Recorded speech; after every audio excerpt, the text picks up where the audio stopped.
Hello everyone, আসসালামু আলাইকুম।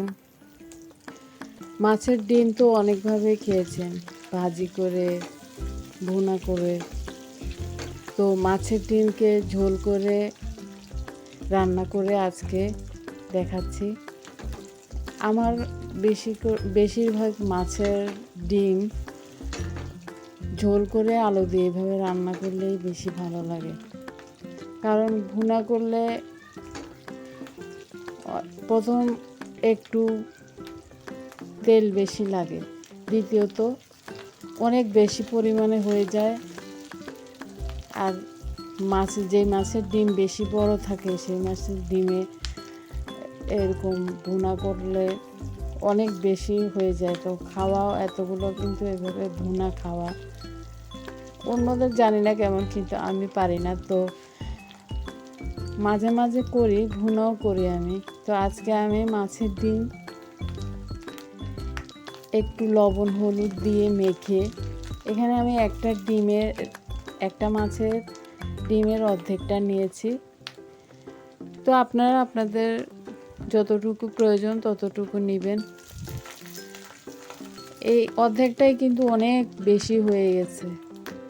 আর এরকম পিস পিস হলে এক একটা মাছের পিসের মতো খেয়ে ফেলা যায় একবারে। কিন্তু এইটা যদি আমি ভুনা করতাম পুরো এক বাটি হয়ে যেত।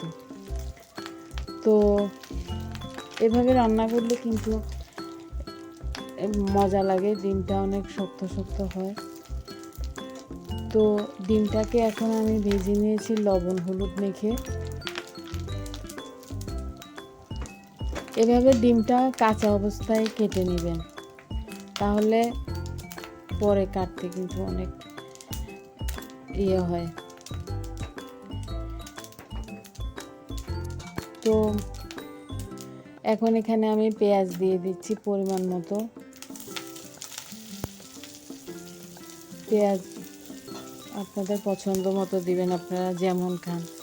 এখানে শুধু আদা বাটা দিয়েও করা যেত, কিন্তু আমি তারপরে একটু রসুন দিয়েছি।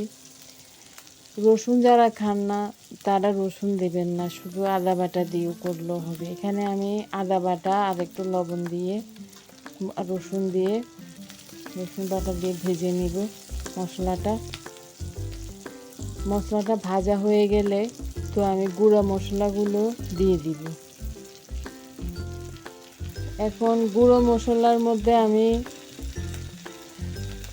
যে মিক্স মশলাটা দিই সব তরকারিতে, সেই মিক্স মশলাটার মধ্যে জিরা, ধনিয়া আর মিষ্টি জিরা, এলাচ, দারচিনি এগুলো আছে। ওগুলো আমি একসাথে ভাঙিয়ে নিয়েছি, রোদে শুকিয়ে মেশিনে ভাঙিয়ে নিয়েছি। তো এই মশলা থেকে আমি 1 চা চামচ দিয়ে দিব, আর মরিচ 1 চা চামচ, হলুদ 1 চা চামচ। আর ইচ্ছা করলে একটু গরম মশলা দিতে পারেন, আমি এখানে দিই নাই, গরম মশলাটা দরকার হয় না। এই যে মিক্স মশলাটা, কারি মশলাটা দিলেই অনেক মজা হয়। তো এখানে আমি অর্ধেকটা ডিমের জন্য আর 3টি মাঝারি সাইজের আলু নিয়েছি। বেশি বড়ও না ছোটও না, মাঝারি সাইজ। তো আপনারা তরকারির পরিমাণ বুঝে মশলাটা দিবেন। আর কেউ যদি মশলা কম খেতে চান তাহলে আধা চামচ করে দিলেও হবে।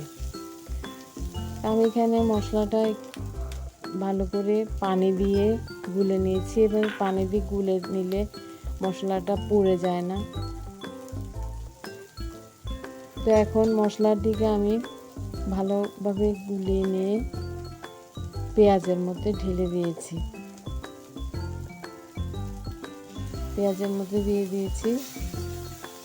এখন একটু নেড়ে চেড়ে মশলাটিকে কষিয়ে নিতে হবে।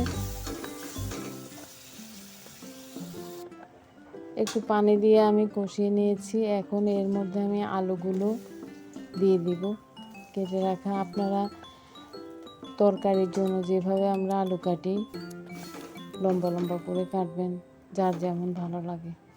আমি এই রান্নাটার জন্য আলুটা একটু মোটা মোটা করে কাটলেও হয়। তো আপনারা আপনাদের পছন্দ মতো শেপ দিয়ে কেটে নেবেন। আলুগুলো কষানো হয়ে গেলে আমি এর মধ্যে একটু ফ্রোজেন টমেটো পেস্ট করা দিয়ে দিব।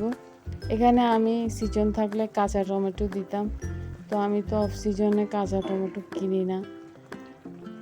তো এখানে আমি ফ্রোজেন টমেটো দিয়েছি আর ডিমটা দিয়ে এখন আমি ঝোলের পানিটা দিয়ে দিব। আপনারা যেমন ঝোল পছন্দ করেন, মাখা মাখা রাখতে চাইলে কম দিবেন। আমি এখানে একটু বেশি ঝোল দিব, কারণ আমার এই তরকারিটা ঝোল ঝোল পছন্দ। তো আমি এখন নেড়ে চেড়ে মিশিয়ে ঢেকে রেখে দিব। এরপর তরকারিটি রান্না হয়ে যাবে।